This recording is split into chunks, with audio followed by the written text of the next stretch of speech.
Et bonjour à tous. Xavier Troussard, je suis hématologue au CHU de Caen, Normandie, et surtout président de la commission cancer de la Fédération hospitalière de France. Et donc, nous allons animer 2 tables rondes successives. La première sera sur la recherche en cancérologie, et la deuxième table ronde sera sur les iniquités territoriales.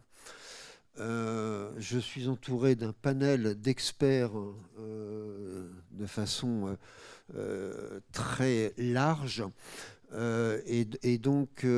Avec les excuses d'abord du professeur Daniel Nizri, qui est le président de la Ligue, de façon tout à fait très généreuse et de façon très active, par Madame Poperti, et qui est directrice de la recherche de la Ligue contre le cancer. Le professeur Bruno Quesnel, hématologue au CHU de Lille, mais surtout directeur de la recherche à l'Institut national du cancer. Et puis le professeur Jacques-Olivier Bay, qui est oncologue à Clermont-Ferrand. Donc, nous allons débuter pour 45 minutes et essayer d'aborder les problèmes concernant la recherche en cancérologie. Et donc, de façon globale et de façon générale, si j'arrive...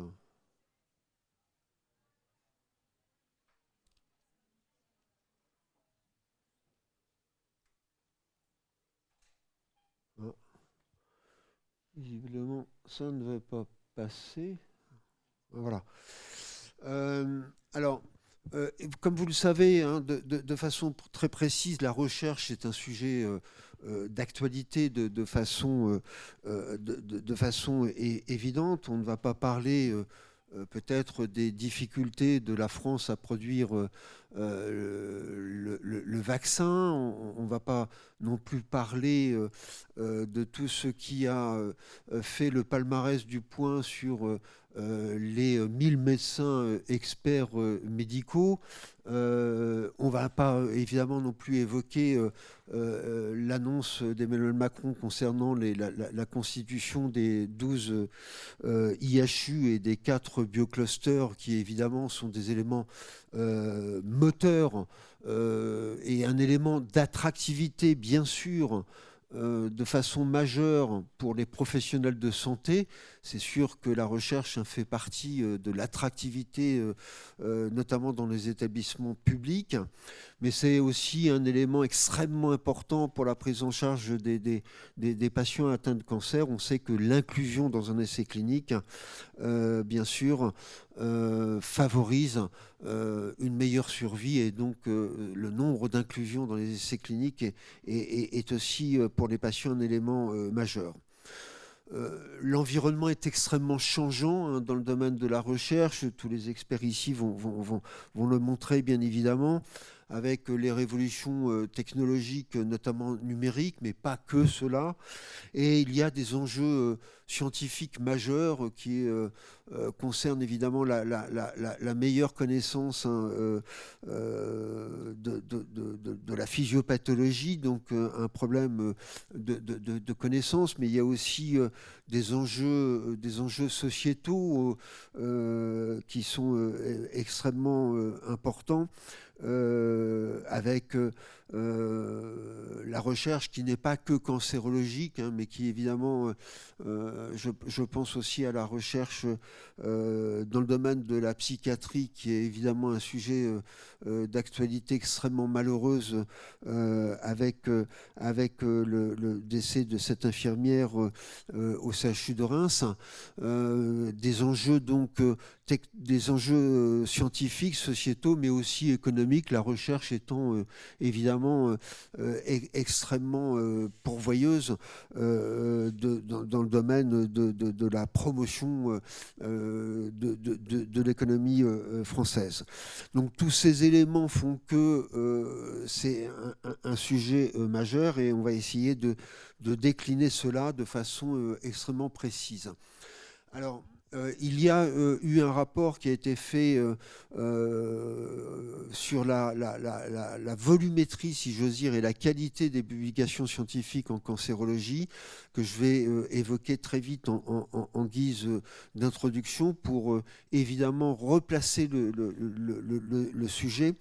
Et vous voyez sur cette première diapositive que dans le domaine des publications, on est ici dans le domaine des publications scientifiques, la France se situe au 7e rang mondial sur les périodes 2010-2019 et qu'elle garde cette place de numéro 7. En revanche, et on peut imaginer qu'il existe peut-être un petit effritement de cette production scientifique, alors qu'il existe une augmentation sur le plan mondial de 50% du nombre de publications. Vous voyez qu'en France, l'augmentation n'est que de seulement 26% en termes, encore une fois, de volumétrie. Et puis, quand on regarde les parts de marché, c'est-à-dire le pourcentage, la part des publications françaises par rapport aux publications mondiales, vous voyez que cette part de marché, eh bien, elle baisse avec le temps, passant de 5,11% à 4,27%. Donc on peut regarder évidemment le verre à moitié vide ou à moitié plein, en tout cas numéro 7 mondial, et avec ces petits éléments que je viens de vous mentionner. Si maintenant on regarde l'excellence des publications scientifiques en oncologie, je crois que là on peut être résolument optimiste. Et vous voyez ici qu'on est passé sur la dernière période analysée en 4e position mondiale. Quand on regarde le top des publications dans les revues prestigieuses mentionnées sur cette diapositive, le New England, le Lancet, le BMJ, Nature Science et JAMA, eh bien, vous voyez qu'on est en 4e position, enfin la France est en 4e position mondiale, et que la part de marché, là aussi, a augmenté. Ça, c'est plutôt une bonne nouvelle, passant de 13,82% à 19,25%. Donc ça, c'est le top 6. Et quand on regarde aussi l'excellence sur d'autres indices, l'indice de citation normalisée qu'on appelle l'ICN, eh bien là aussi, on a augmenté l'ICN qui est passé de 1,69 à 2,44. Donc on a une excellence de la production scientifique en oncologie. Et quand on regarde un petit peu ce qui se passe au travers de nos différentes structures, CHU, CLCC, universités, INSERM et CNRS, eh bien, on voit que pour les CHU-CH, que l'index de citation normalisée, l'ICN, dont je vous ai parlé tout à l'heure, passe de 1,55 à 1,90. Donc ça montre l'excellence, ou en tout cas la qualité des productions scientifiques. Et là, quand on regarde le top 10 des publications, eh bien, vous voyez là aussi que la part des marchés passe de 17,35 à 19,14. Vous avez en abscisse sur ce diagramme la contribution des CHU-CH et en ordonnée la contribution des CLCC. Pour dire simplement, et ce n'est pas évidemment un scoop, qu'il existe une très grande spécialité dans les publications oncologiques dans le domaine des cancers du sein par les centres anticancéreux. Et vous avez là aussi les différents organes et différentes disciplines avec une production par les CHU-CH avec un panel, si j'ose dire, de disciplines relativement important. Si maintenant on regarde les essais cliniques, études interventionnelles et observationnelles, eh bien, sur le diagramme de gauche, vous avez les études interventionnelles et sur le diagramme de droite, les études observationnelles. Pour les études interventionnelles, on voit qu'il existe entre 2010 et 2014 une augmentation des études et ensuite on arrive un petit peu sur une stabilité de ces études interventionnelles alors que les études observationnelles en France augmentent de façon relativement importante. Et quand on regarde les essais cliniques, tout financement confondu, quel que soit le type de financement, la France est située en numéro 3 mondial derrière les États-Unis et derrière la Chine. Et la France est le premier pays européen avec un nombre d'études interventionnelles extrêmement important. Et ça, ce sont évidemment des éléments positifs. La petite nuance que nous devons faire, c'est quand on regarde les financements industriels et académiques, vous voyez que pour les financements industriels, eh bien, nous avons perdu une place derrière l'Espagne et on doit regarder probablement ce qui se passe en Espagne pour savoir pourquoi nous avons perdu cette 3e place, alors que pour les financements académiques, la France reste en numéro 3 mondial. Et ça, évidemment, c'est une bonne nouvelle.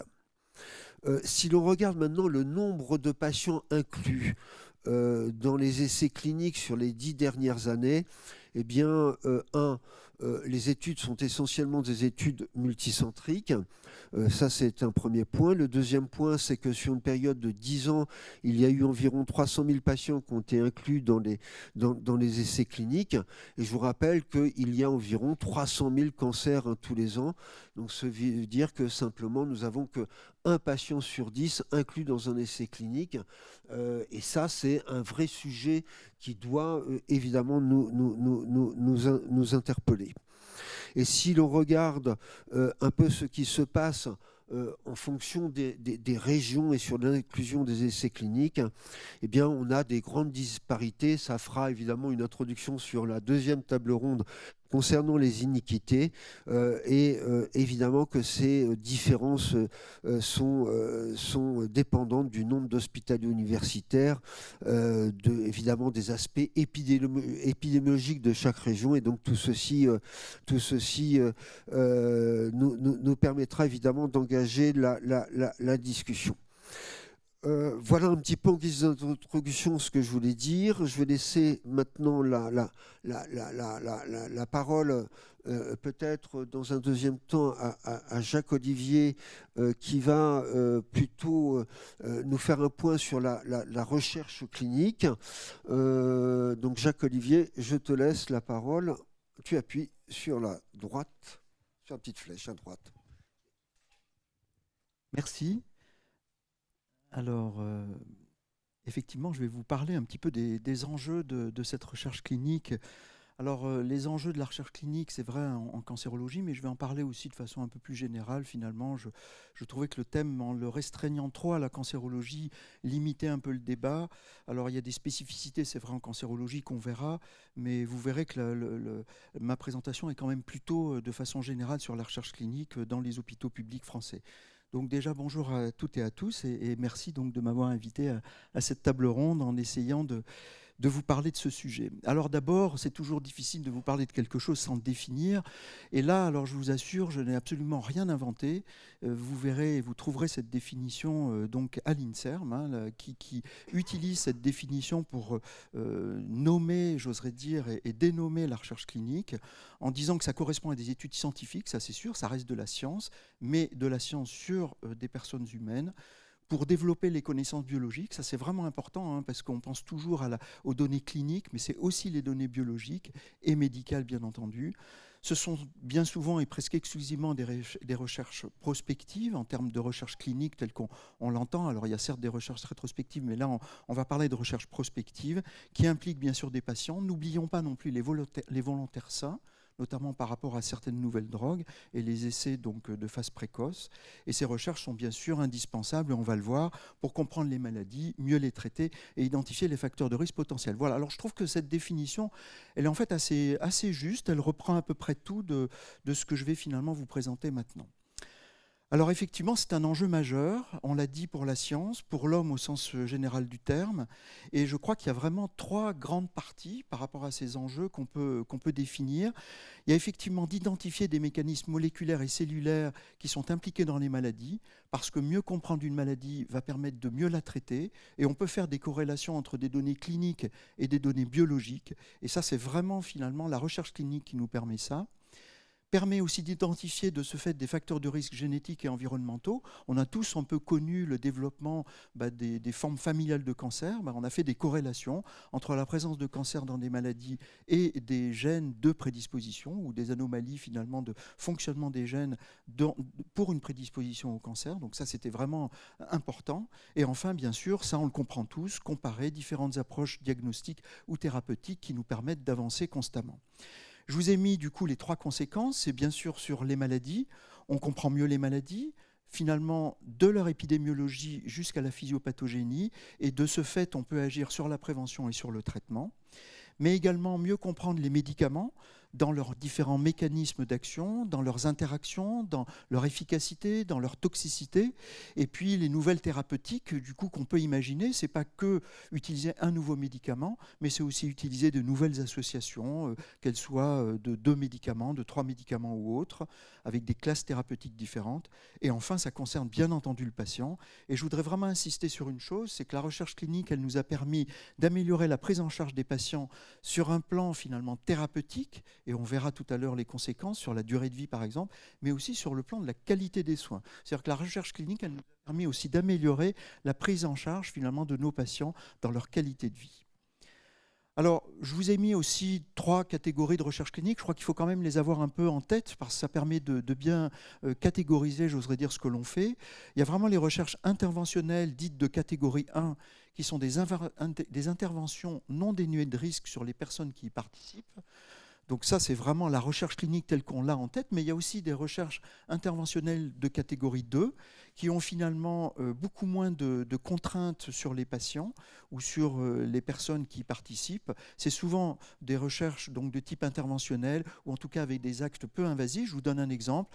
C'est par exemple faire des prises de sang chez un patient et faire ensuite des corrélations par rapport à des données cliniques. Donc on comprend bien qu'il y a quand même beaucoup moins d'interventions, j'oserais dire, qui sont à risque. Et enfin, la recherche non interventionnelle, catégorie 3, qui sont pour le coup dénuées de risque. Et ça, c'est important parce qu'en termes de réglementation et de développement de l'essai clinique, il va y avoir des différences. Alors, il y a quelques règles. Je ne vais bien sûr pas m'apesantir là-dessus, mais là encore, c'est simplement pour rappel. D'abord, il faut un promoteur qui s'occupe de la gestion, de faire respecter les bonnes pratiques, d'assurer un financement. Donc, c'est vraiment la promotion est indispensable. C'est souvent nos structures hospitalières. Il faut un avis, bien sûr, favorable du comité de protection des personnes, une autorisation de la Commission nationale informatique et liberté, notamment pour le traitement de toutes les données à caractère personnel, l'autorisation de l'Agence nationale de sécurité du médicament, mais cette fois-ci pour les catégories 1, qu'on a vu tout à l'heure. Il faut normalement, pour chaque protocole, un comité d'experts indépendants qui vérifie que vos objectifs principaux ou secondaires sont bien atteints ou non atteints, qu'il n'y a pas de risque pour les patients. Et enfin, il vous faut bien sûr un investigateur qualifié dans le domaine et cet investigateur va finalement être assuré en tout cas va être désigné pour informer les personnes concernées, vérifier les objectifs de la recherche, la méthodologie, etc. etc. Bon, j'en passe sûrement dans les règles, mais on va dire que c'est probablement les principales. Quelle est la situation en France? Alors, bon, ça a été dit par mon collègue, donc je ne vais sûrement pas revenir là-dessus. Et en fait, je vous l'ai dit de façon très générale, hors cancérologie, justement. Et vous voyez qu'il y a finalement en France, en 2011, plus de 2600 études cliniques ont été initiées, toutes catégories, j'oserais dire, confondues, y compris donc la cancérologie, beaucoup d'académiques, beaucoup d'industriels, d'interventionnel, d'observationnel. Donc vous voyez que c'est beaucoup. Et ça a été dit, en Europe, la France est vraiment première dans le domaine notamment de l'oncologie et des maladies rares. Donc on peut être assez fier de ça.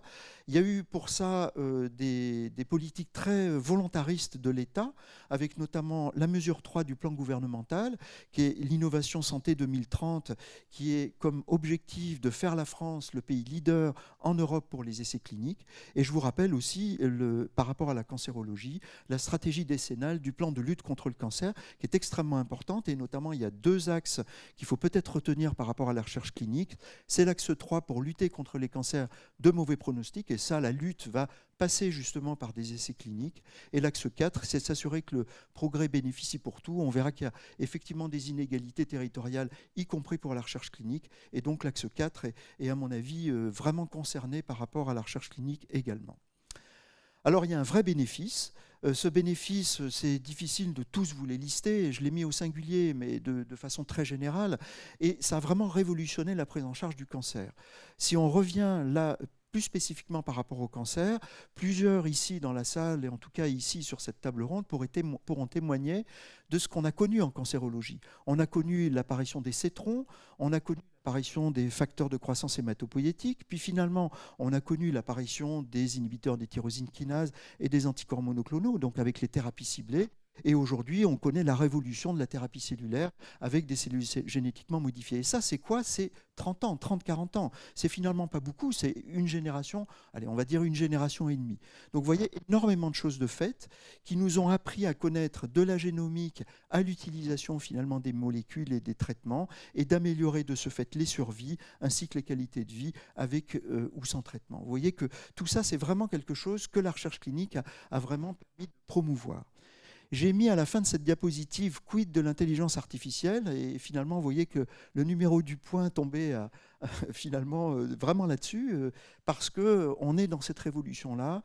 C'est probablement ce qui va être le futur par rapport à la recherche clinique. J'entends aujourd'hui comme stratégie thérapeutique, c'est vraiment la thérapie cellulaire avec les cellules génétiquement modifiées. Quid de l'intelligence artificielle? Elle va sûrement nous aider dans la mise en place de ces essais cliniques. Jusqu'à quel point? Là est toute la question. Vous connaissez, ou en tout cas on perçoit bien les avantages ou les inconvénients, et il y a sans doute encore beaucoup de travail à faire là-dessus. Alors tout ça, c'est très beau, mais il y a des difficultés. Et ces difficultés, je pense qu'elles seront abordées donc, au moment de la table ronde, mais je vous les liste un petit peu. Il y a une complexité réglementaire que vous connaissez. C'est assez compliqué de mettre en place un essai clinique, rébarbatif, c'est long, c'est complexe. Il y a finalement beaucoup de choses à respecter. Alors c'est cependant indispensable pour garantir la sécurité des patients et la qualité des données scientifiques. Je pense que les deux vont de pair, hein. Bien sûr qu'il faut protéger le patient, mais il faut aussi protéger les données. C'est-à-dire que si on a des résultats mais qui sont inexploitables ou mal évalués, ça n'a vraiment aucun intérêt. Alors ces sources de découragement, c'est ce que je vous ai mis, parce que c'est vrai qu'un essai clinique, quand vous imaginez l'essai, quand vous le mettez en place, quand vous le faites, parfois il y a 5, 6 ans, 10 ans, et quand on voit combien finalement les stratégies thérapeutiques vont tellement vite au niveau des industriels, quand une question est posée, bah, parfois on arrive à la résolution de la question avant même que l'essai ait pu être mis en place. Donc vous voyez que c'est vrai qu'il y a un peu de source de découragement, c'est pas si simple. Je vous ai mis qu'il y avait plusieurs instances qui étaient impliquées. Alors bien sûr, la Commission nationale des recherches impliquant la personne humaine, c'est vrai. On a parlé de la CNIL, on a parlé de la NSM. Je voudrais quand même vous donner une petite idée aussi de la Commission de la transparence. Elle n'intervient pas dans l'autorisation d'un essai clinique, mais elle intervient dans le sens où elle va juger les résultats de ces essais cliniques, notamment pour un industriel qui veut développer un médicament. Donc vous voyez que c'est très très important. On a des instances qui avant, mais qui jugent également après. Difficulté d'accès, donc deuxième problème. La difficulté d'accès, on en reparlera un petit peu. Bon, effectivement, il y a des financements qui ne sont pas toujours faciles à obtenir, donc des essais qui ne vont pas pouvoir se faire par manque de financement. Et notamment, nos directions de recherche clinique, maintenant dans nos institutions, sont vraiment très, très vigilantes par rapport à ça. Il nous faut du personnel dédié, alors il faut le former, il faut l'avoir. On verra qu'il faut parfois qu'il soit multiforme. Quid de la recherche industrielle versus la recherche académique? Donc, la recherche académique a bien son intérêt, mais ce qu'il faut bien savoir, c'est que la recherche industrielle apporte des financements qui sont parfois très importants et de ce fait vont permettre à une recherche clinique de se faire, mais à l'inverse, elle aliène parfois parce qu'elle va donner à l'investigateur, par exemple, des conflits d'intérêts. Donc, jusqu'où il faut aller, qu'est-ce qu'il faut faire? Vous voyez, ce n'est pas toujours très, très simple. Et bien sûr, c'est conditionné par une démographie médicale qui, vous le savez, n'est pas extraordinaire, avec une accessibilité de la recherche clinique qui est parfois un peu trop réservée à nos structures universitaires et non pas dans les hôpitaux généraux et la médecine de ville. Et du coup, il y a une inégalité d'accès sur lequel on pourra revenir. Alors, autre problème, le financement. La recherche clinique coûte de plus en plus cher et chaque fois qu'on fait un essai, d'année en année, on s'aperçoit que les demandes financières sont de plus en plus importantes. Il y a des sources de financement qui existent, avec notamment des appels d'offres diverses et variées, notamment des sociétés savantes ou des groupes coopérateurs, mais également des associations de patients. Et je rappelle que sans elles, bien souvent, on ne pourrait pas mener à bien certains essais cliniques. Il y a bien sûr les PHRC, l'enveloppe mairie de la dotation MIGAC, le soutien industriel, etc. Donc, vous voyez plusieurs sources de financement, mais parfois les appels d'offres sont très ciblés, donc ça devient un peu plus compliqué. Et puis, il y a une variabilité des besoins financiers dans le temps, c'est-à-dire que vous allez écrire un protocole, pendant 1 an, ça va être tel coût, mais 2 ans après, le coût a doublé pour telle ou telle raison, et malheureusement, la solvabilité finalement de l'essai que vous voulez faire est moins bonne. Et enfin, le défaut de financement du temps de travail qui est au niveau du personnel dédié à la recherche. Ici, je vous parle des attachés de recherche clinique et des techniciens d'études cliniques, mais je vous parlerai dans les prochaines diapositives d'un financement aussi qui n'est pas toujours acquis et qui est pourtant indispensable par rapport à la recherche clinique. La concurrence internationale est sévère. Alors, la compétition est effectivement majeure entre pays. Alors, je ne parle pas forcément entre groupes coopérateurs, sociétés savantes, surtout que maintenant on a des sociétés internationales, mais c'est vrai que les industriels conduisent parfois à une compétition parce qu'ils vont choisir tel ou tel pays, parce que la réglementation, par exemple en France, est X et que ça ne convient pas à l'industriel, il va faire son essai ailleurs. Donc vous voyez qu'il peut y avoir des inégalités comme ça qui se créent par rapport à une population européenne. Et c'est là où, à mon avis, les collaborations sont vraiment indispensables, certes entre médecins, certes entre groupes coopérateurs, mais aussi au niveau des différents États et au niveau des différentes structures qui nous encadrent. Valorisation des résultats. Je vous ai mis en dernier point la nécessité du personnel affecté à cette valorisation, et j'en viens justement au financement de la recherche clinique par rapport à ce qui permet de la valoriser. Par exemple, les statisticiens, on ne peut plus faire de la recherche clinique valorisée sans statisticiens, donc ça c'est vraiment important. Et puis je vous ai mis conditions bien sûr de contrats de différentes sources de financement qui parfois vont vous empêcher d'avoir des financements complémentaires ou pas. Et puis bien sûr il est nécessaire que la recherche rayonne, parce que si elle ne rayonne pas, et si vous n'arrivez pas à publier ce que vous avez fait, franchement tout le travail qui aura été développé est vraiment pour rien, parce que la communauté internationale ne sera même pas finalement, n'aura même pas connaissance des travaux qui ont été effectués. Voilà, donc comment conclure? La conclusion est un peu difficile et finalement c'est peut-être l'objet de la table ronde après. Je pense que le mot indispensable, c'est franchement un mot clé par rapport à la recherche clinique. Elle est indispensable.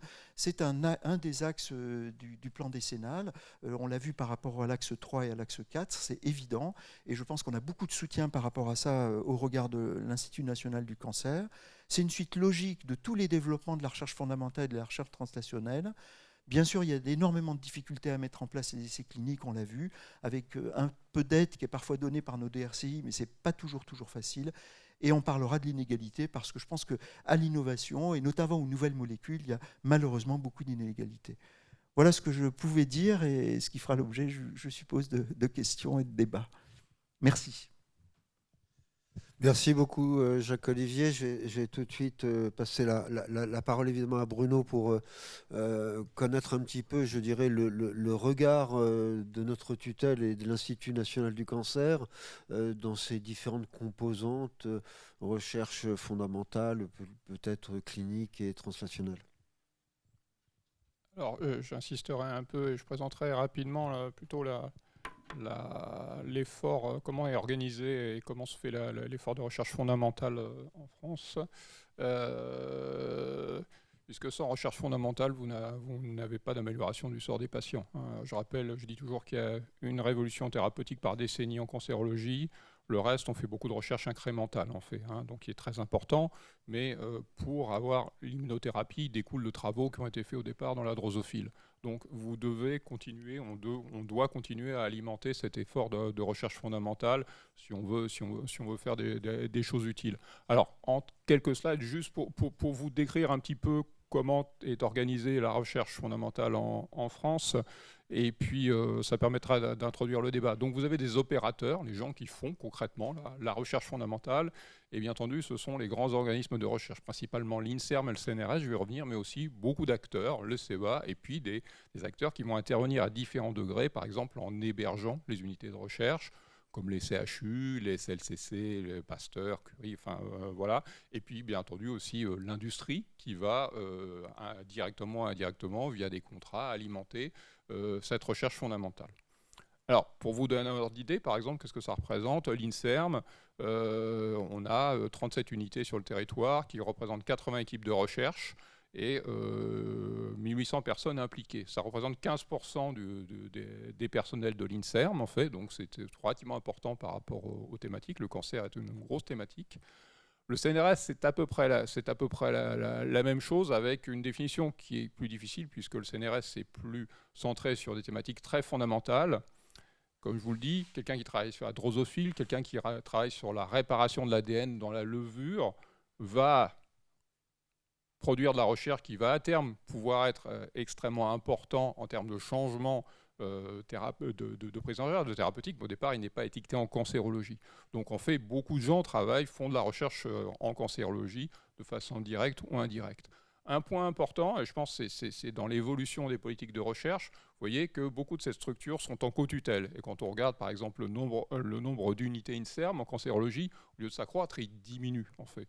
Il diminue pas pour de mauvaises raisons, c'est parce qu'on favorise le regroupement des structures de recherche dans des sites. Alors, les efforts sont des efforts conjoints avec l'INCa, par exemple les sites intégrés de recherche, les IHU, toutes ces structures, mais pour avoir une concentration de moyens qui permet d'avoir un effet levier important. La France ne fait que suivre la politique d'autres pays. Hein, vous avez on vient à l'esprit très rapidement des grands centres de recherche en cancérologie à l'étranger qui sont réputés. Eh bien, la France doit aller vers ce type de modèle avec des structures suffisamment importantes, notamment pour avoir une attractivité vis-à-vis des jeunes chercheurs. Ça, c'est le principal enjeu.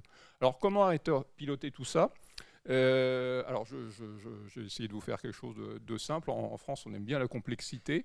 Et puis après, on fait des structures pour essayer on fait des patchs pour résoudre la complexité. Je dis moi-même que je suis un patch, puisque je suis à la fois directeur scientifique de l'Institut national du cancer et directeur de l'ITMO Cancer d'Avisan, ce qui permet de coordonner deux choses. On a fait deux structures, mais après, on essaie de les coordonner.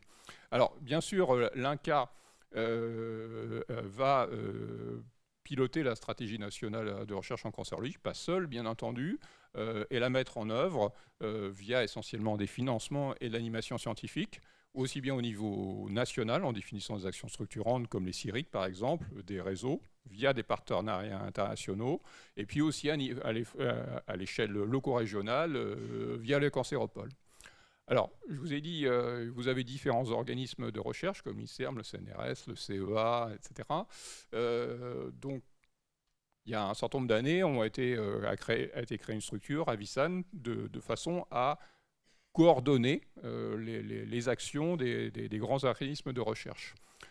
Ces structures ont débouché à la création de ce qu'on appelle les ITMO, les instituts thématiques multi-organismes, donc il y en a un par grande thématique, et donc il y a un ITMO cancer notamment, qui va là aussi, via des appels d'offres et de l'animation scientifique, contribuer au pilotage de la recherche.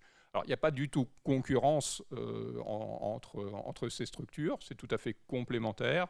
L'ITMO Cancer, du fait de sa nature entre l'INSERM et le CNRS, a vocation notamment aux actions transdisciplinaires, qui sont de plus en plus importantes, par exemple des appels d'offres, physique et cancer, mathématiques et cancer, chimie et cancer, tous ces aspects qui sont extrêmement importants, notamment avec les évolutions récentes, par exemple l'intelligence artificielle, si vous voulez faire un appel d'offres dédié, par exemple, eh bien c'est tout à fait le réceptacle naturel.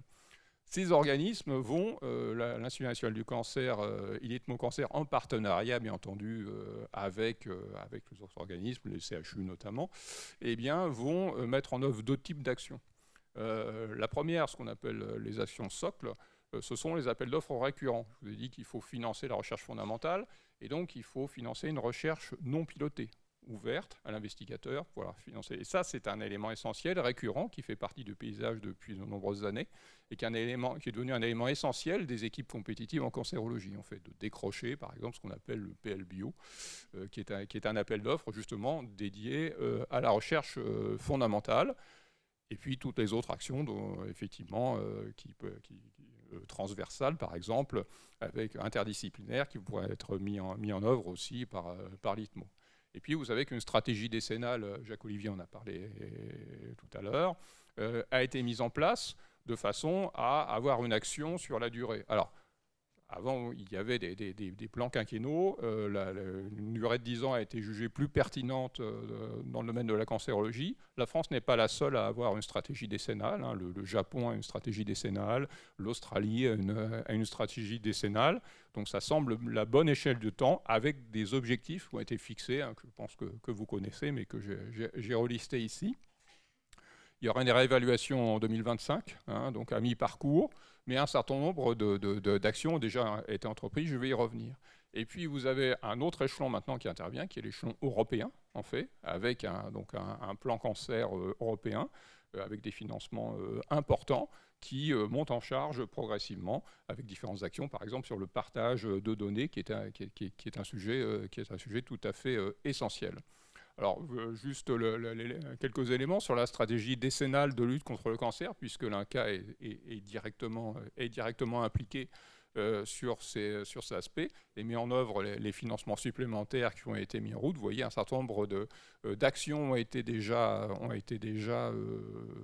lancées pour...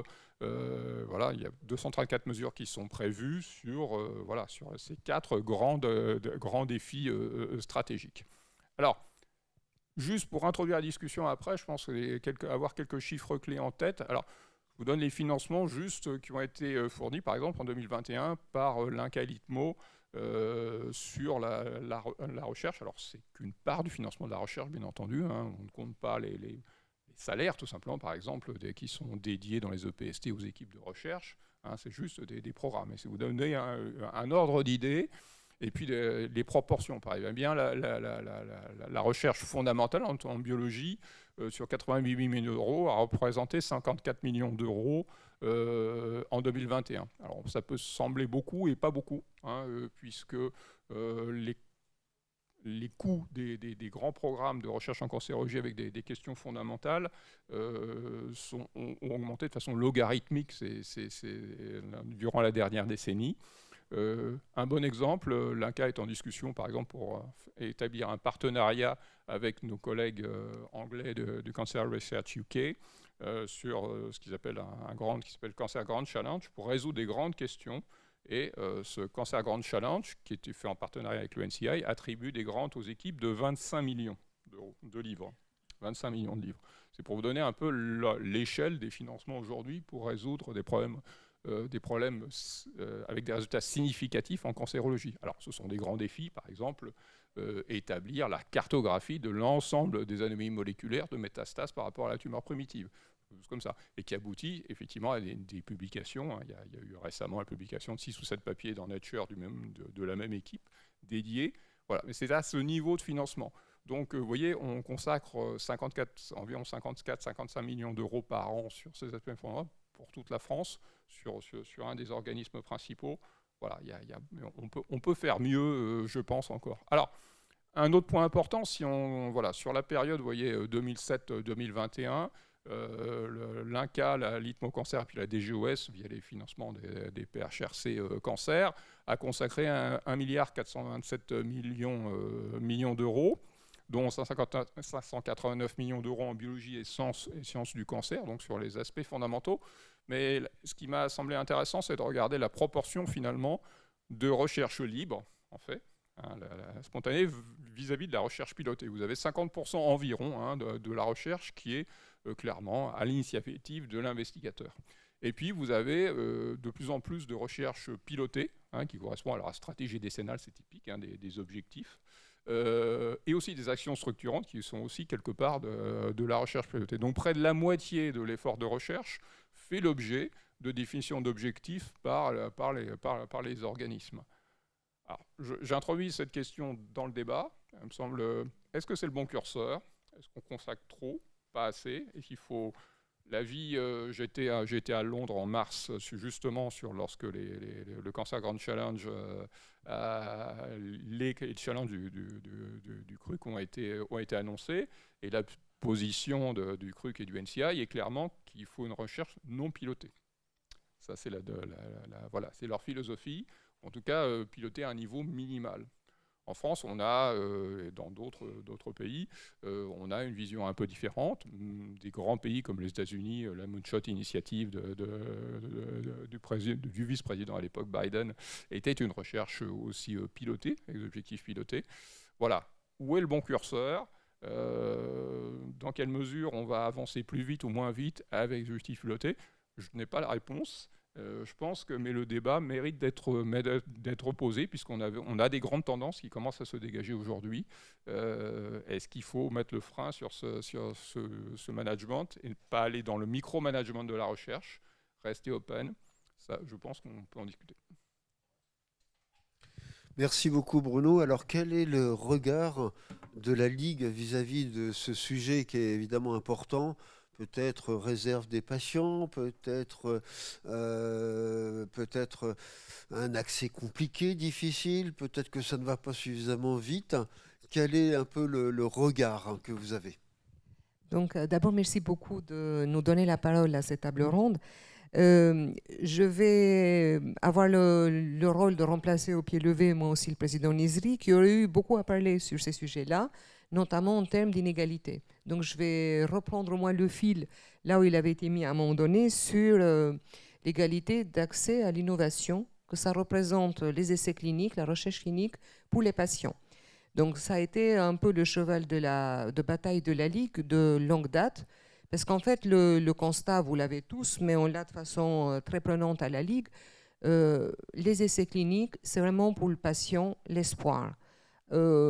Nous avons régulièrement des mails qui arrivent à des horaires assez tardifs dans la nuit, de familles, de patients qui cherchent désespérément un accès à un essai clinique. De l'autre côté, la Ligue a été depuis 25 ans assez pionnière dans ce constat que le patient, une fois qu'il est devant la présentation d'un essai clinique, il est assez peu outillé pour comprendre ce qui va s'y faire. Donc on a beaucoup parlé des difficultés pour les investigateurs de monter des essais cliniques, mais en face, il y a aussi les difficultés de la part du patient de comprendre ce qu'on lui présente, de relier ça et de mettre ça en face avec ses propres contraintes personnelles. Donc la Ligue a mis en place depuis 25 ans un outil qui est extrêmement intéressant, qui est le comité de relecture des protocoles auquel les promoteurs d'essais cliniques font appel.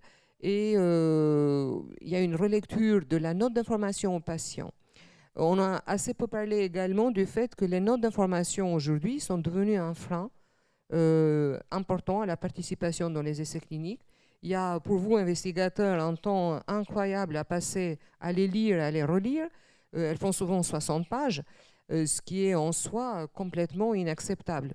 Donc s'il y a des choses à faciliter et à alléger en termes d'essais cliniques, il y a beaucoup à faire aussi dans la compréhension de l'information qui est donnée aux patients, l'accessibilité des essais, où sont-ils.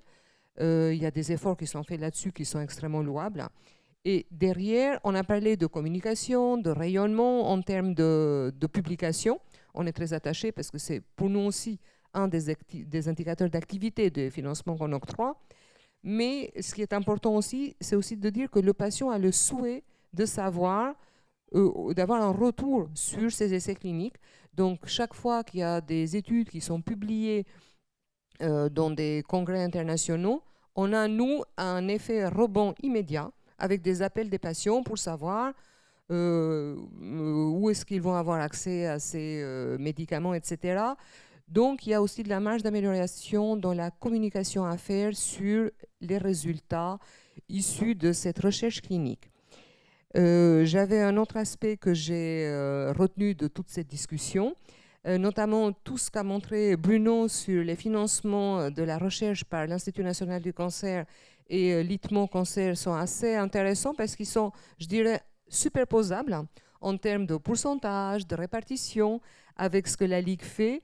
Pour votre information, on a une enveloppe budgétaire d'environ 40 millions d'euros pour le soutien à la recherche actuellement, ce qui est quand même assez important. Il y a d'autres associations, fondations qui soutiennent massivement la recherche sur le cancer, sur appel à projet. Nous aussi, nous nous posons les mêmes questions de cette clairement nous aussi, c'est plutôt la recherche, ce qu'on appelle fondamentale et transnationale, qui prend la plupart du budget pour des raisons aussi, parce qu'il y a quand même le PHRC Cancer aussi qui finance très bien la recherche clinique.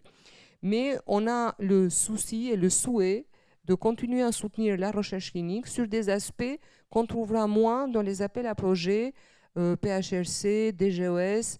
La Ligue, ce qu'elle va soutenir, c'est aussi le côté parcours du patient. Donc des recherches qui ne seront pas dans New England, qui mettront probablement 10 ans à avoir le bout, mais comment les aidants vont être intégrés dans le parcours du soin, le vécu du patient, des aspects psychologiques. Donc si en termes de répartition, on a les mêmes positionnements que l'Institut national du cancer, c'est sur des thématiques où ce financement privé, qui est issu de la générosité des Français, et on est très attaché à ça, parce qu'il y a le don moyen à la Ligue est de 50 € par personne. Donc c'est vraiment le peuple français qui soutient la recherche contre le cancer, en tout cas celle que la Ligue finance. Et effectivement, on a ce souci que tout type de recherche soit soutenu, que ça soit complémentaire. Et c'est assez important qu'en France, cette complémentarité entre les acteurs privés et publics puisse continuer à financer la recherche sur le cancer. Merci beaucoup. Alors les 45 minutes, ça tourne très très vite. La deuxième table ronde sera évidemment un peu plus interactive avec vous. En guise un peu de synthèse, je pense qu'il faut voir le verre à moitié plein, c'est-à-dire que la recherche est quand même plutôt soutenue et active en France, même si on peut faire évidemment beaucoup mieux, c'est une évidence. Il a été montré aussi de façon claire et nette qu'il y a quand même une iniquité un peu territoriale sur le territoire et l'accès à cette recherche n'est pas tout à fait équivalente entre le nord, le sud, l'est et l'ouest. C'est même une évidence quand on regarde la cartographie des IHU, hein, où l'ouest a un peu de mal. Hein, voilà. On en reparlera évidemment sur cette deuxième partie de la table ronde. Je vais inviter les personnes hein, qui vont me rejoindre pour les iniquités, Jean-Philippe Mégès, Madame Simonin, Isabelle Roche-Lachaise, Madame Valentin également et Maxime Puton à me rejoindre. On va évidemment aussi parler sur la deuxième table ronde un peu recherche et inéquité, voilà, ouais, un petit peu. Évidemment, vous pouvez aborder hein, dans les questions, y compris un peu sur la recherche, sur cette deuxième table ronde. Voilà. Alors, inéquité, Jean-Philippe. Dans un pays aussi beau que la France, normalement, on est par définition égaux. On va essayer de réfléchir à savoir si l'inéquité territoriale est quelque chose qui serait un mythe ou une réalité. Je pense que de part et d'autre de cette table virtuelle, parce que l'idée, ça va être l'échange, bien évidemment, on a probablement des points de vue quelque peu différents, mais c'est aussi ça la France. C'est ça qui est bien. Xavier, mythe ou réalité ? Merci Jean-Philippe. Alors mythe ou réalité, ce qu'on peut dire très vite, c'est que les Français, ça a été rapporté très bien ce matin hein, par les conférences inaugurales, c'est que les Français sont très attachés à leur système de santé, c'est une évidence, mais néanmoins, c'est vrai qu'il y a une inquiétude hein, qui émerge et qui est de plus en plus croissante sur l'accès aux soins de façon générale. Et ça génère ce sentiment d'inéquité et ce sentiment un peu d'injustice qui a été rappelé du reste ce matin. Alors évidemment, c'est aussi un sujet d'actualité chaud bouillant, hein, chaud bouillant, avec la publication du reste ce matin de la loi RIST au journal officiel de ce matin.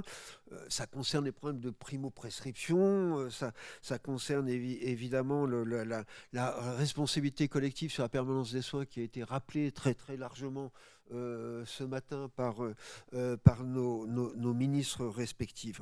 Alors moi, ce que je pense, c'est que les établissements publics, c'est quand même une opportunité, parce que je trouve que l'hôpital, il est extrêmement riche.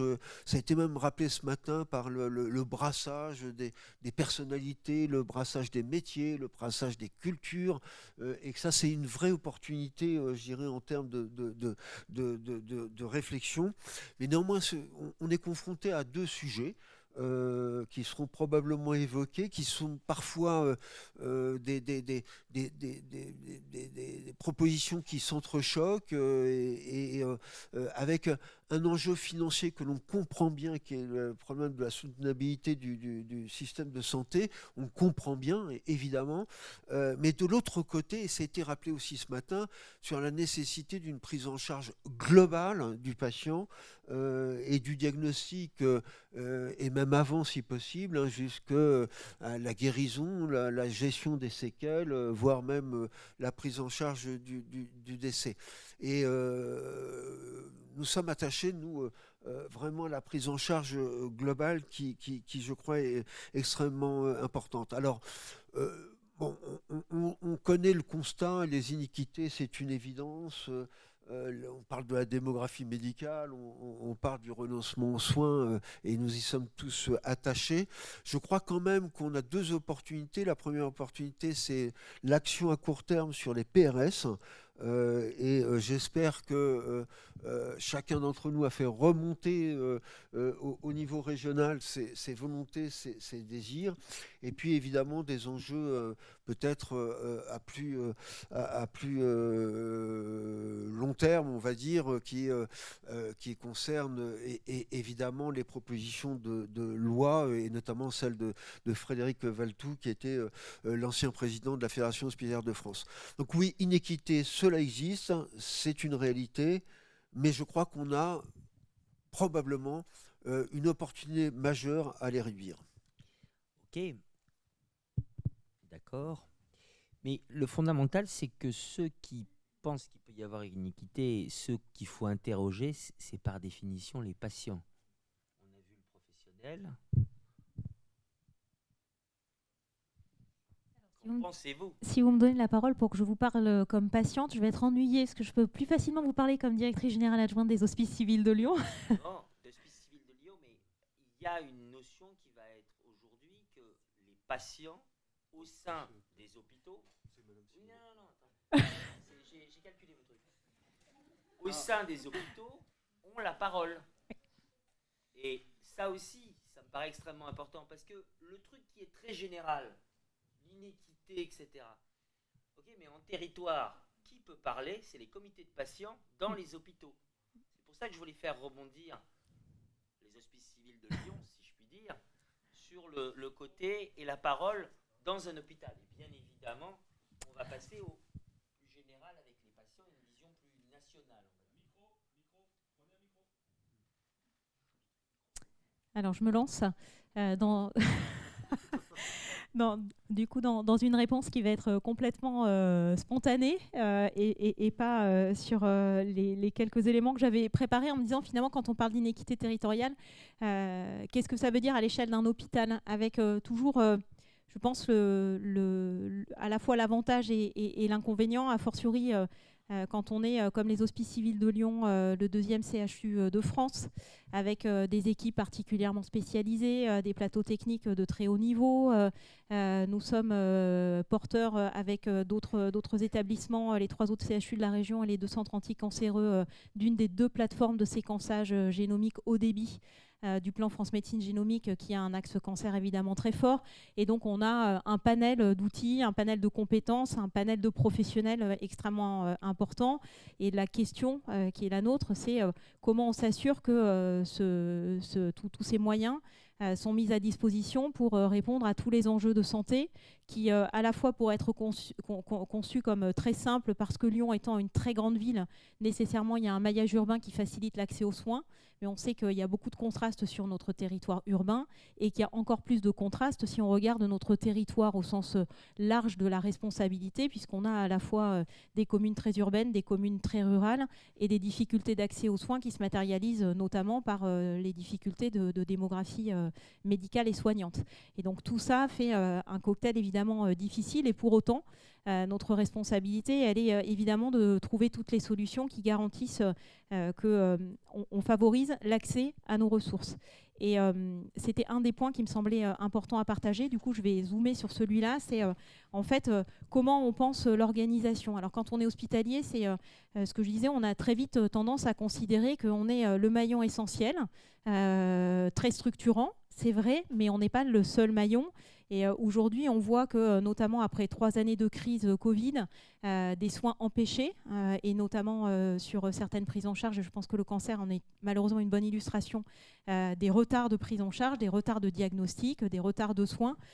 Comment en fait on s'assure qu'on trouve les bonnes réponses aux enjeux du moment. Et un des leviers qu'on utilise beaucoup aux Hospices civils de Lyon, c'est le travail avec les patients, et pas seulement les représentants des usagers, le travail avec les proches, avec les aidants, et plus largement ce que beaucoup de nos équipes commencent à appeler les voix plurielles, qui expriment l'expérience d'une prise en charge en soins à l'hôpital, pour essayer de voir en fait ce sur quoi nous devons travailler, ce sur quoi nous devons apporter des garanties. Et sans doute qu'un des premiers enjeux qui est déjà devant nous aujourd'hui et qui va continuer de l'être, c'est comment on fait le travail de continuum. L'hôpital est un temps, ce n'est qu'un temps d'une prise en charge, et donc comment on travaille le lien avec l'amont, évidemment avec la médecine de ville, et en particulier avec toutes les structures d'exercice coordonnées, pour s'assurer qu'en fait tout est fait, et les patients nous le disent beaucoup, et les proches nous le disent beaucoup, pour avoir l'information, avoir l'accès à l'information, avoir le continuum et la bonne prise en charge, les professionnels au bon endroit, au bon moment, et pas seulement les professionnels hospitaliers évidemment.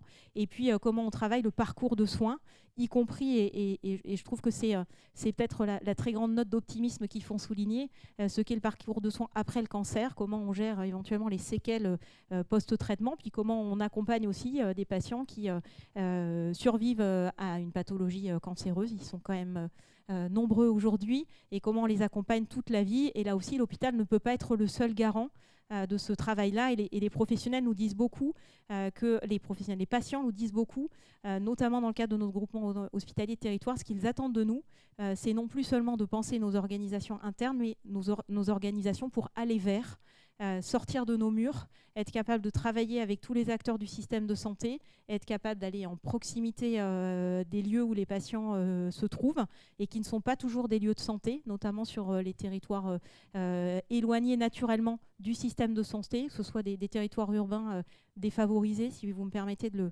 le dire de manière aussi raccourcie, ou des territoires ruraux sur lesquels la circulation des personnes est parfois très difficile. Et on a relevé le challenge avec notamment l'appui de la région, de tester par exemple un dispositif de dépistage mobile par scanner pour le cancer du poumon. On est au tout début du projet, donc on n'est pas encore en train de déplacer l'équipement, mais c'est ce qu'on est en train d'organiser précisément pour tester cette autre façon de penser l'organisation des soins, et de résoudre peut-être pour partie l'équation de l'inégalité d'accès au système de santé et l'inégalité de continuité de prise en charge, parce que je pense que c'est un point aussi important à souligner.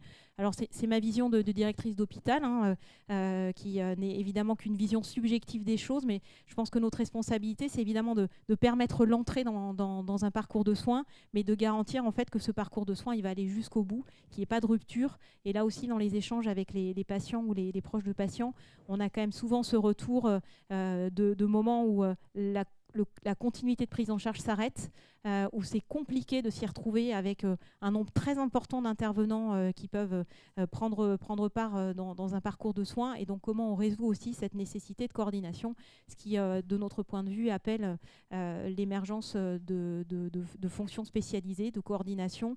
On en a quelques-unes déjà dans nos établissements, mais il faut sans doute qu'on approfondisse beaucoup ce travail-là pour garantir la qualité du parcours et la facilité du parcours. Je pense que c'est les deux mots-clés que je retiendrai. Donc, on a vu mythe ou réalité, peut-être pas le mythe de façon effective. On a un grand CHU qui réfléchit avec les patients pour les patients. Maintenant, les patients, eux, entre guillemets, qu'est-ce qu'ils en pensent?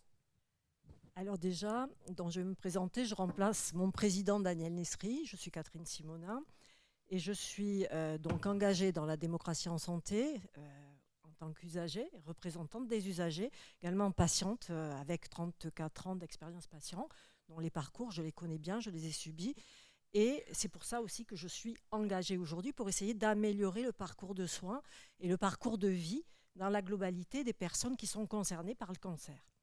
Alors aujourd'hui, au niveau des inégalités territoriales, elles existent notamment avec les déserts médicaux. Déjà, la première entrée dans le parcours de santé, c'est le médecin généraliste. Et aujourd'hui, nous avons 11% des citoyens, des Français, des habitants en France qui n'ont pas de médecin généraliste. Ce qui fait que ceux-là sont en grande difficulté. D'abord, ils n'ont pas de suivi au long cours, pas de prévention. Ils sont lâchés dans la nature. Et je dirais que tout, il passe à travers les dépistages aussi, puisque c'est le médecin, le relais aussi des dépistages, notamment pour le colorectal. Et après, il faut prendre un rendez-vous, c'est pas toujours facile, il faut attendre 6 mois. Il y a des refus de soins. C'est-à-dire que les plus défavorisés ne comprennent pas l'enjeu des dépistages. Et donc, ils ne vont pas se faire dépister. Et en plus, la Covid, comme vous l'avez rappelé, a démoli complètement ce parcours de dépistage. Alors après, quand on a la chance d'avoir un médecin généraliste, il faut qu'il ait le temps d'écoute, le temps d'expliquer ce qu'est un dépistage, ce qu'est la prévention primaire, parce que ça s'adresse à tout le monde. Et là, on a un grand pas à faire en France pour accéder à la prévention.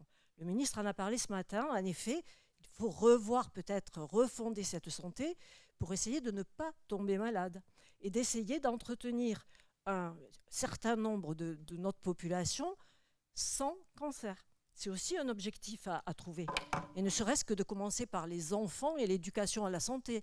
On sait très bien aujourd'hui que quand on fait un message de promotion de la santé, il touche les plus, je dirais, ceux qui vont le comprendre le plus vite, donc ceux qui ont un niveau d'études le plus relevé, et que ceux qui sont dans la précarité ou vulnérables ou avec un niveau d'études inférieur, ce message ne passera pas. Donc il faut faire en effet de l'aller vers. Déjà pour la prévention. Déjà, on le fait à la Ligue pour les dépistages. Et en faire plus pour les plus vulnérables. Ça veut dire aller vers les populations les plus défavorisées. Pour remettre, en fait, par l'universalisme proportionné, rétablir cette égalité qui n'existe pas en réalité. Après, les plus vulnérables, on n'en parle pas suffisamment. Ce sont toutes les personnes en situation de handicap. Il y a le cancer, mais on a parlé tout à l'heure des séquelles, effectivement. Les séquelles d'après-cancer, il faut d'abord les appréhender, il faut les accompagner, et il faut anticiper une reprise du travail, quand on est en possibilité de reprendre le travail, une réorientation, mais également voir le médecin du travail en amont pour essayer Et la Ligue travaille avec des entreprises également pour essayer que les personnes qui ont eu un cancer puissent être réintégrées dans l'entreprise. Et c'est un plus. C'est un plus tout simplement parce qu'une personne qui a eu un cancer, qui a du recul sur sa maladie, il est dans un cheminement de résilience.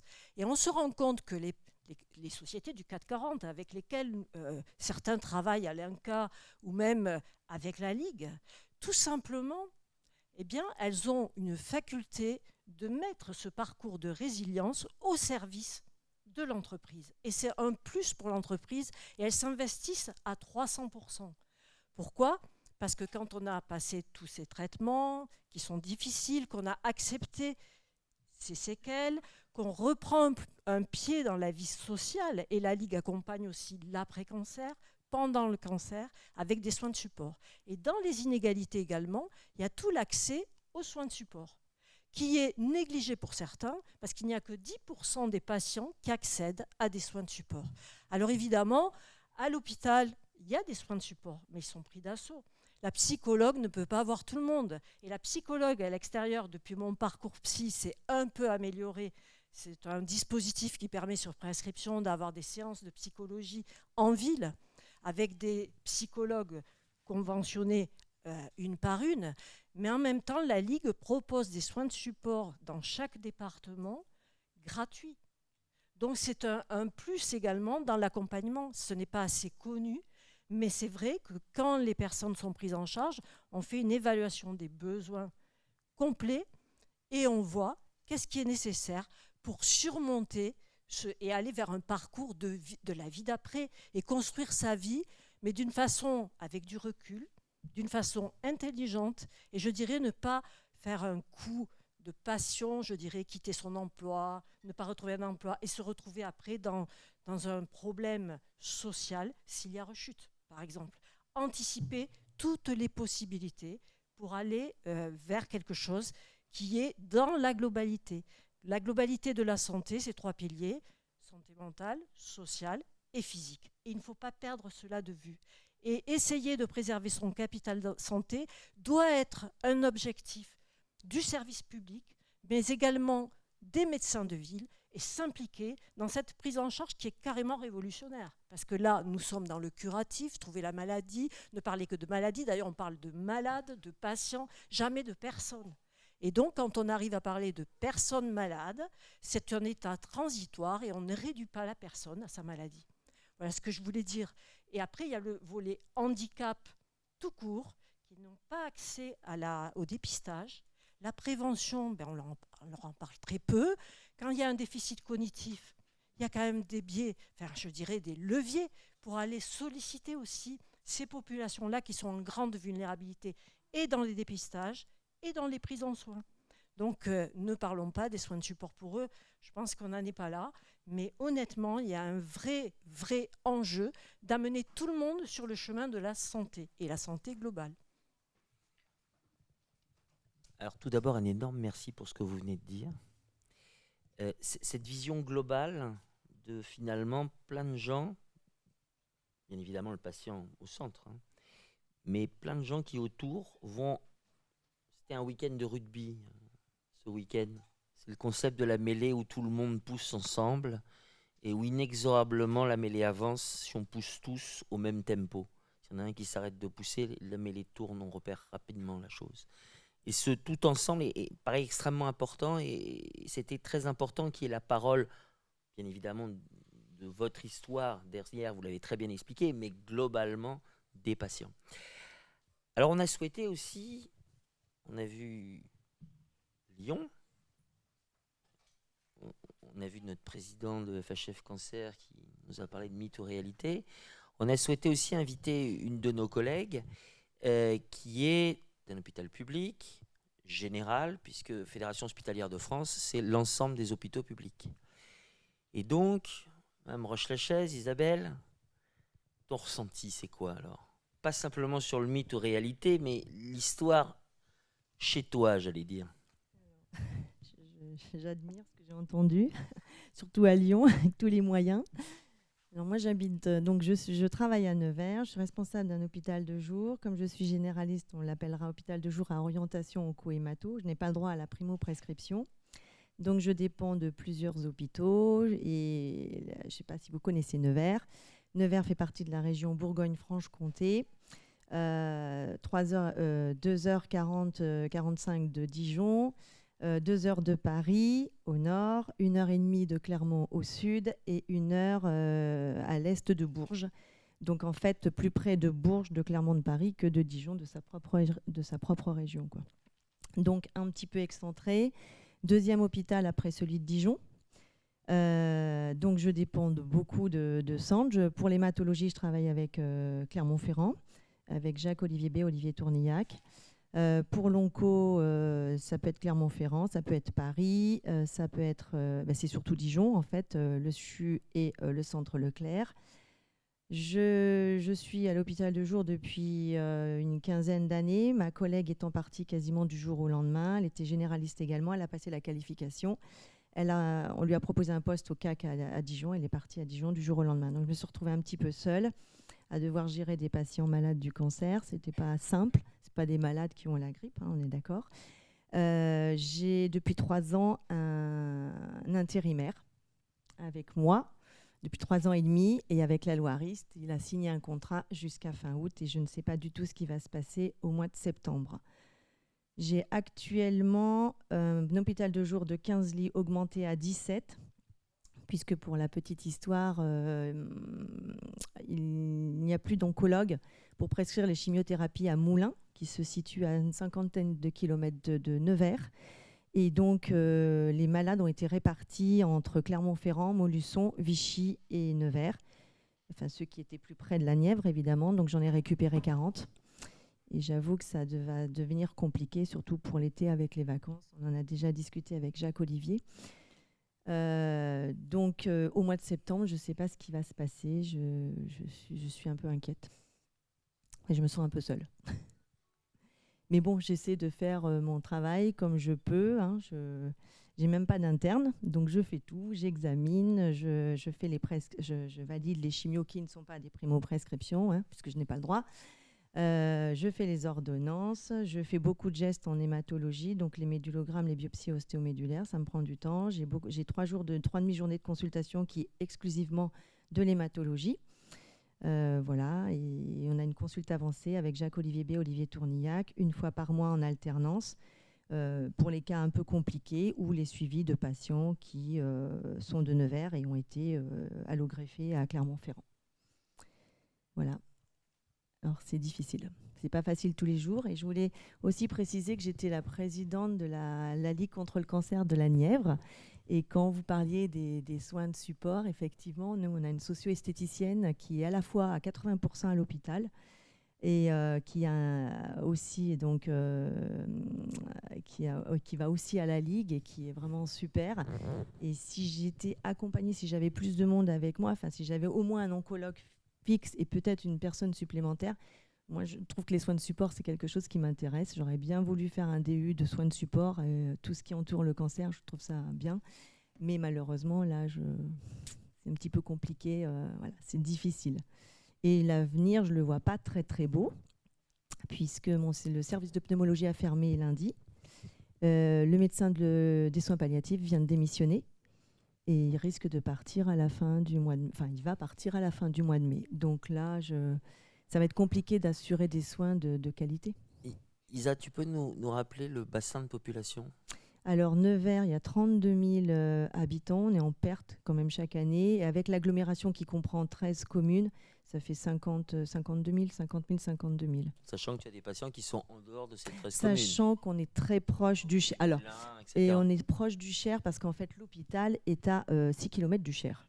Donc, en fait, on a la Guerche sur le Bois. Tout ce qui est côté Cher ne va pas à Bourges, mais vient à Nevers. Et alors, bon, il y a aussi des surprises. Quand je suis rentrée de vacances là, au printemps, je travaille beaucoup avec les médecins. Alors, il n'y a pas beaucoup de médecins généralistes, on est d'accord. Là aussi, on est dans un vrai désert médical. Il y a des patients qui n'ont pas de médecin généraliste. Et je travaille beaucoup avec les médecins généralistes, c'est-à-dire que plutôt de déranger par téléphone ou de courir, on a je ne sais pas combien de secrétaires. C'est compliqué, donc on travaille beaucoup par mail ou par courrier. C'est-à-dire que le généraliste donne le courrier à la patiente dépose le courrier et je convoque les gens en fonction de l'urgence. Voilà, on a l'habitude de gérer comme ça. Et j'ai eu la surprise de recevoir une lettre d'une patiente adressée par son médecin traitant qui habite à côté de Bourges. Oui. Pour une thrombopénie à 26 000 plaquettes avec des hématomes, rendez-vous à Bourges en septembre. C'est pas possible. Alors j'ai fait rappeler la secrétaire en me disant mais il faut qu'elle fasse le forcing. C'est pas possible, je vais prendre les gens de Bourges. Et le souci aussi, c'est la Saône-et-Loire, parce que du côté de l'Est du département, on est vraiment à côté de la Saône-et-Loire. À Chalon-sur-Saône, il y a une hématologue qui est en burn-out. L'autre hématologue, chef de service, va partir en retraite. Et j'ai reçu, on m'a demandé de reprendre des patients de Chalon-sur-Saône en hématologie. Bien. Donc c'est compliqué. Donc là, Maxime commence à sentir un début de pression. On essaye de respecter. Qu'est-ce qu'ont fait nos amis des tutelles et en quoi finalement la loi sur les autorisations va changer aussi la donne. Voilà. L'idée étant, vous l'avez compris, je suis en train de regarder aussi la montre parce que je pense que c'est très important qu'il y ait cette interaction, mais je pense que c'était très important que vous entendiez ces différents témoignages. Merci Jean-Philippe. Je ne sais pas si on m'entend bien. Effectivement, prendre la parole ainsi, c'est compliqué parce que, alors je ne pourrais parler qu'au nom de l'Institut national du cancer, hein, bien sûr, qui a beaucoup conseillé le gouvernement et la DGOS, le ministère de la Santé, dans les textes qui ont été pris, et qui a suivi d'ailleurs beaucoup des recommandations de l'INCa. On essaye de travailler sous plusieurs aspects, on n'est pas maître de tout, et notamment on n'est pas maître des ressources humaines, on n'est pas maître entièrement de l'attractivité des métiers et de situations locales. Et je voulais peut-être profiter de ce moment d'échange pour peut-être rajouter un élément de complexité. On parle d'inéquité territoriale, ça a été largement abordé. Côté INCa, on est aussi tiraillé entre l'inéquité territoriale au sens de l'accès et l'inéquité territoriale au sens de la qualité. Et c'est quelque chose de vraiment terrible à travailler puisqu'en fait, il n'y a jamais, entre guillemets, de bonnes solutions. On aimerait bien que, notamment les chirurgies d'exérèse les plus complexes, puissent être faites le plus proche possible du domicile des patients et avec l'ensemble des services possibles. Sauf que la réalité fait que ce n'est pas possible, notamment parce que toute une série de prises en charge qui doivent être faites dans des équipes hautement spécialisées, très hautement spécialisées.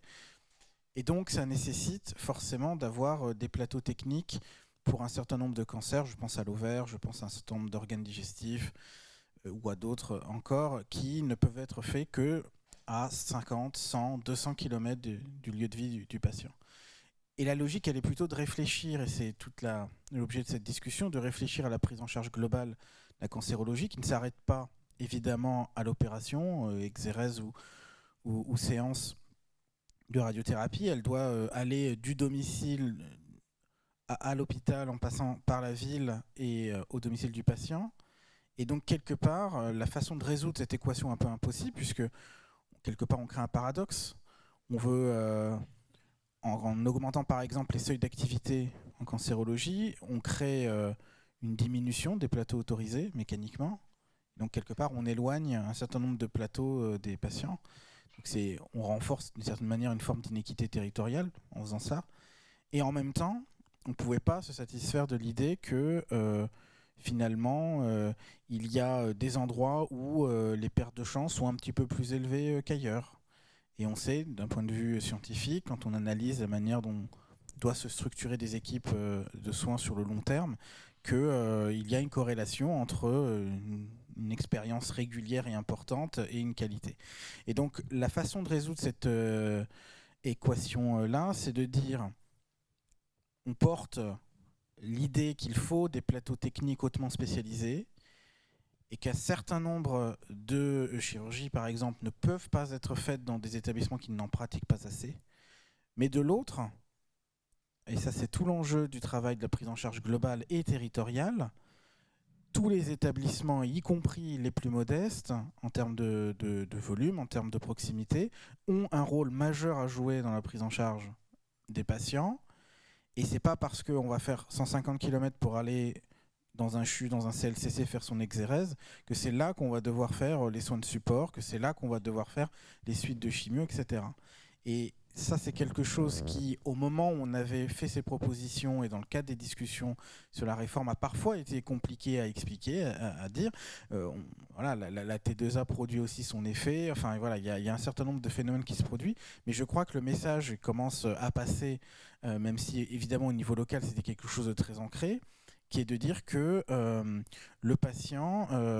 il va bouger de temps en temps pour des actions rares mais majeures et importantes dans son parcours de soins Pour le reste, il faut absolument aller vers le aller vers, au plus proche de son domicile, et avec des établissements, notamment des centres hospitaliers plus locaux, qui ont un rôle extrêmement important à jouer en articulation avec les plateaux experts.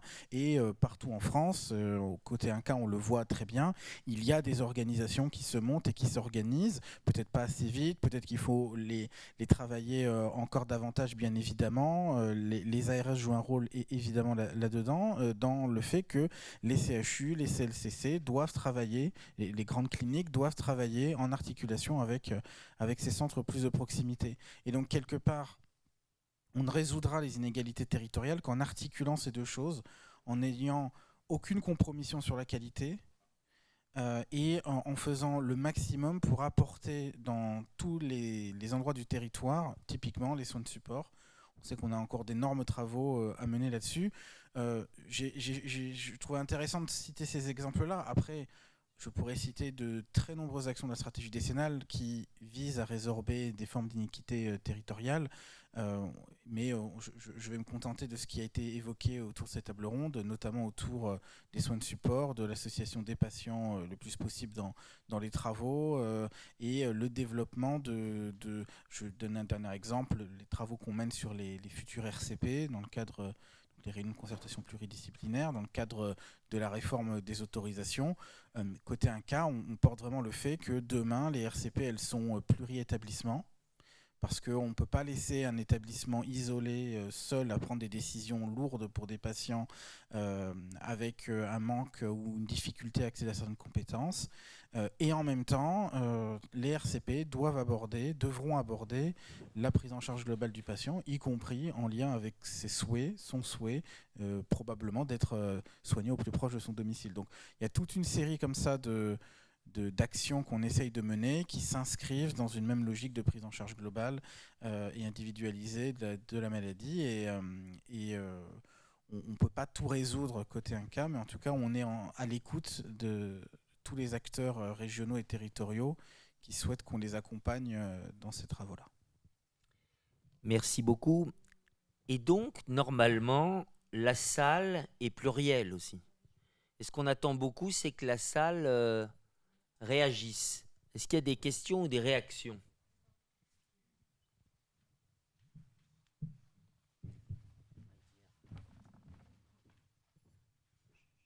D'habitude, on le montre à Cannes. C'est vraiment pour commencer. Hein, donc, non, j'ai bien écouté ce que vous disiez, Monsieur Puton. C'est vrai que c'est sûrement extrêmement difficile de savoir comment faire pour maintenir une qualité, j'oserais dire, parfaite, et puis permettre une accessibilité à tout le monde. Finalement, j'ai bien, et on le sait que des centres experts font mieux que des centres qui ne sont pas experts. On est bien d'accord. Mais ce que je voudrais vraiment faire passer comme message, c'est que dans nos territoires, alors moi je viens d'un territoire un peu déshérité, comme on vous l'a expliqué, et je pense que c'est vraiment la réalité. Et ces centres experts, c'est très très bien, il faut absolument qu'ils existent, mais vous aurez des patients qui n'iront même pas. C'est-à-dire qu'en fait, le fait de leur dire d'aller à 200 km, ils ne vont pas vouloir. Nous, on fait des consultations dans les hôpitaux avancés, dans les hôpitaux périphériques, et on a des refus, quoi. On a des gens qui disent « mais non, mais moi, hors de question, je ne veux pas ». Alors on est d'accord, c'est parfois des gens qui sont peut-être plus âgés, mais c'est la réalité.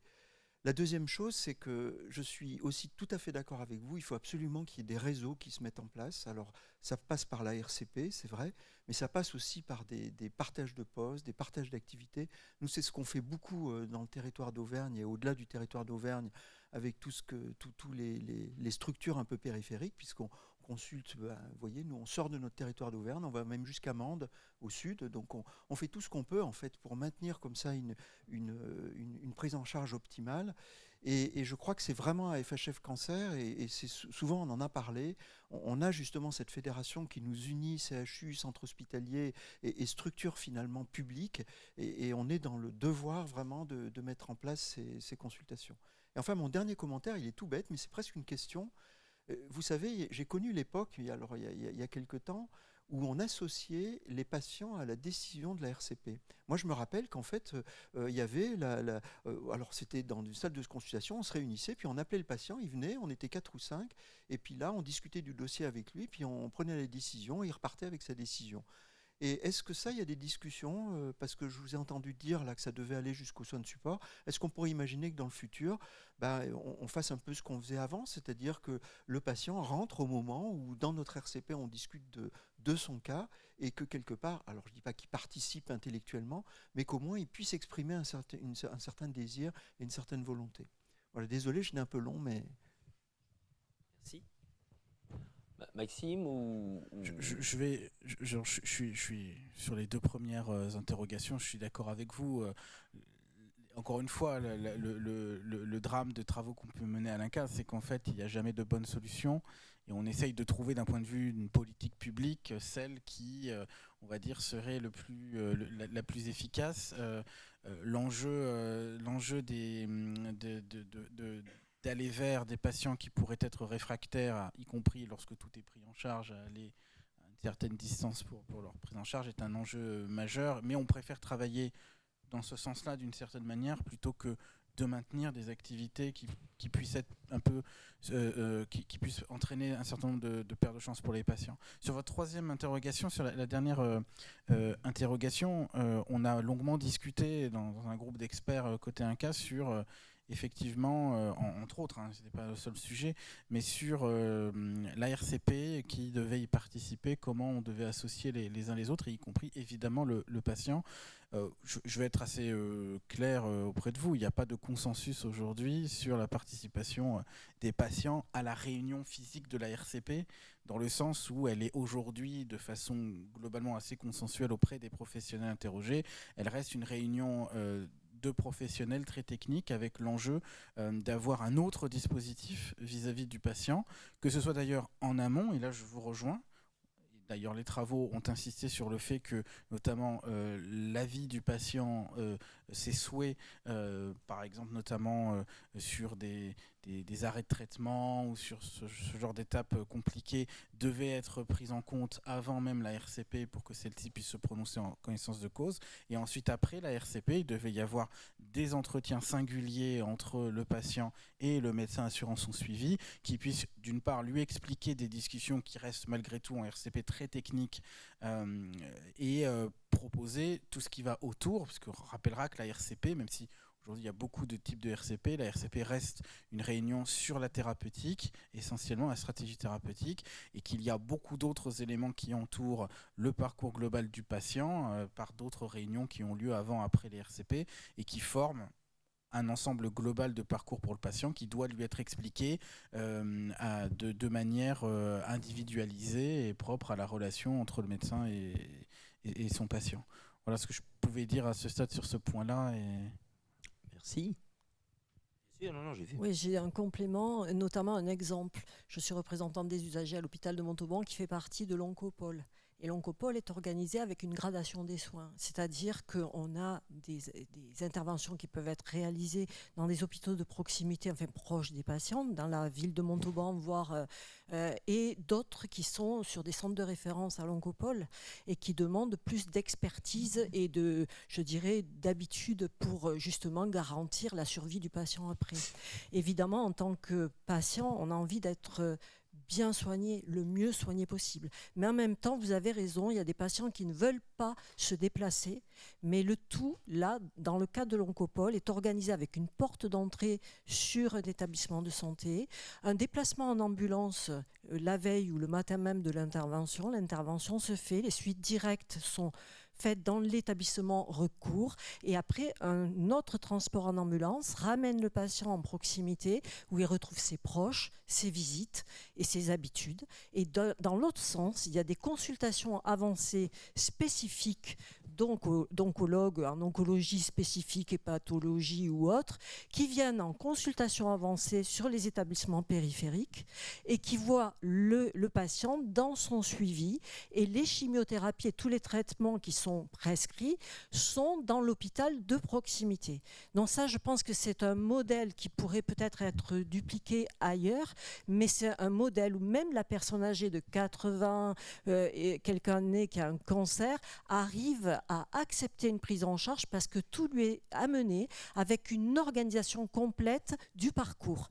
Et ensuite, pour la participation des patients à la RCP, attention, parce qu'en RCP, il y a des choses très dures qui peuvent être verbalisées et je pense que ce n'est pas le lieu du patient. Mais après, effectivement, dans le colloque singulier, je crois que l'explication complète doit lui être amenée, mais surtout avant la RCP, le médecin qui participe peut demander est-ce que vous travaillez, est-ce que vous ne travaillez pas, pour aménager le parcours de soins, pour essayer de le garder dans son activité professionnelle, parce qu'on parle beaucoup d'arrêt maladie, mais il faut penser à tous les travailleurs indépendants qui ne peuvent pas s'arrêter et qui pourraient avoir un aménagement de leur parcours de santé pour essayer de conserver une certaine activité.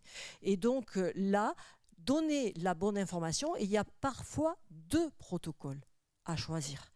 Et là, c'est au patient de se déterminer en ayant reçu une information complète, sachant qu'une fois qu'il aura acté le choix ou d'une surveillance active ou d'un traitement adjuvant, il faudra qu'il assume derrière. Donc c'est un accompagnement autre aussi pour le mettre vraiment très à l'aise et de dire, voilà, une fois que vous aurez choisi, on va vous accompagner et les recours possibles si jamais il y avait des rechutes. Voilà ce que je voulais compléter.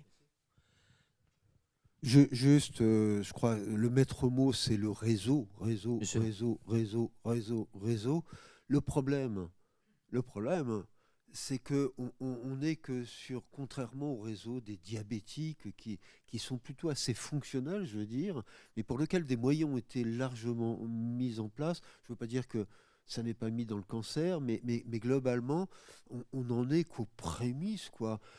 Quand on parle de réseau, c'est quelques consultations avancées, des conventions entre établissements qui ne sont pas suivies ou insuffisamment suivies.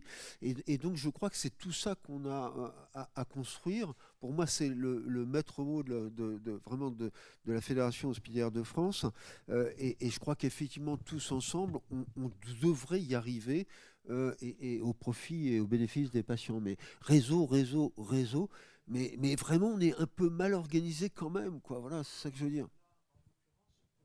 Attends. Micro. Capella, micro. Non, mais pour l'Oncopole de Toulouse, pour le connaître un petit peu, effectivement, c'est parfait, mais parce que vous avez créé cette unité. Cette unité, elle existe. Vous avez une réunion qui, à la base même, existe au niveau de l'organisation, j'oserais dire toulousaine. Malheureusement, ce n'est pas comme ça dans beaucoup de régions. Et je suis d'accord, il faudrait calquer... Alors, je ne sais pas si c'est l'organisation de l'Oncopole ou l'Oncopole. Voilà. Il y a peut-être juste un point pour aller jusqu'au bout de l'histoire. On a entendu, il faut que les gens se déplacent sur des centres, etc. Il s'avère que j'ai participé tout à fait modestement à l'élaboration de la loi sur les autorisations. On va se dire les choses. Il y a quand même 189 centres en France qui opéraient un cancer de l'œsophage par an sans réanimation. C'est une boucherie. Hein. Et je parle comme spécialiste du cancer de l'œsophage. Ces gens ont autant de droits que les autres. Il faut annoncer. Il faut annoncer que le gars, s'il ne fait pas les 50, les 60, les 80 bornes, il va dans une structuration où il n'a aucune chance. Et un jour, il faut aussi se dire qu'une femme qui a un cancer de l'ovaire, elle a le droit d'avoir sa chance. Et ainsi de suite. Parce que sinon, on va continuer à nous raconter qu'il y a des cancers de mauvais pronostic. En disant, bah oui, ils ont bu. Comment ça, ils ont bu? Un cancer de l'œsophage, vous pouvez l'avoir avec du reflux gastro-œsophagien. Et quand bien même il aurait bu. Qui peut se permettre de juger l'autre? Donc il y a un moment donné où il faut bien comprendre que sur un point crucial, c'est pour ça que la loi est allée très loin, expliquant que dans le même établissement, voire même dans le même bâtiment, il faut une réanimation. En donnant sa chance au gars, en ayant un endoscopiste 24 heures sur 24, qui, s'il y a le moindre début de rien, fait l'endoscopie pour voir si ça fistulise pas, il part au bloc immédiatement. C'est ça la réalité. Alors, je vous dis parce que je crois aussi qu'il y a des trains qui sont arrivés à l'heure. Je viens d'une région qui est très touchée pour ce type de pathologie et pendant des années, on a donné du 5FU. Et depuis peu, on a un système qui s'appelle les autorisations précoces, les AP2, où on a pu avoir, pas la tchatch de savoir quel est le prix pendant 2 ans et nos patients qui n'y ont pas accès, mais ils vont se démerder pour le prix. Par contre, sur des cas précis, sur une AMM européenne et validée en France, on a accès à ces médicaments, et ces médicaments, on les a pas dans des centres d'excellence où il y a un centre qui a l'autorisation de le donner. Et la lutte contre les inégalités, c'est aussi un accès, parce qu'il y a eu des essais thérapeutiques. Et c'est ce qu'on évoquait avec... Alors, ce n'est pas un monde merveilleux. Ce que je dis simplement, c'est que bien sûr, il y a un énorme travail à faire, mais il y a un énorme travail d'information, et que la plus belle information, on en parlera demain aussi sur les contextes d'inégalité, c'est de savoir où est l'essai thérapeutique pour avoir le choix. Et après, la personne fait ce qu'elle veut. Et pas un choix à l'application où il y en a 3-4 et pas tout. Non, le vrai choix. C'est quoi mon choix dans une énorme région, voire ailleurs éventuellement, et comment j'ai quelque chose en live, pas un truc où l'essai est fermé depuis 6 mois ou 8 mois. Je voudrais remercier tous les participants. On a promis qu'on rendait à l'heure. On a essayé d'ouvrir à la salle et on y a mis une certaine verve, à la fois toulousaine pour moi, mais toulousaine bretonne, puisque je vis à la pointe de la Bretagne.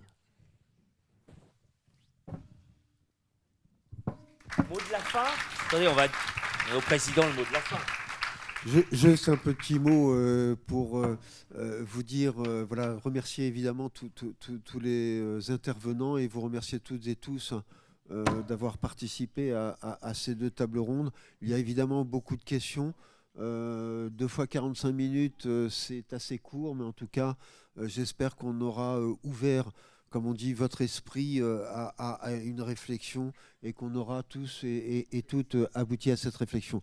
En vous souhaitant évidemment un très très bon salon et une très bonne soirée.